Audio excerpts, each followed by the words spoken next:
দোষীদের দৃষ্টান্তমূলক শাস্তির দাবিকে জোরদার করতে ফের ধর্নায় জুনিয়র ডাক্তাররা। Joint platform of doctors West বেঙ্গলের পক্ষ থেকে ধর্মতলায় ফের অবস্থানে বসলেন জুনিয়র ডাক্তাররা।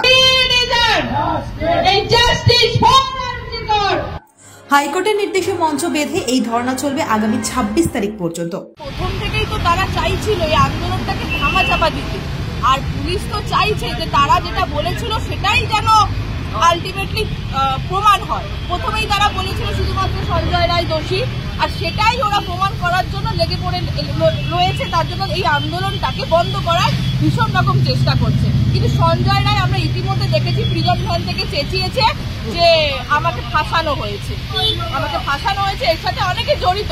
আর আমরাও জানি যে কিভাবে এই ধর্ষণ ঘটেছে, আর তথ্য প্রমাণ লোপাট করার কত রকম চেষ্টা হয়েছে, ভাঙচুর হয়েছে।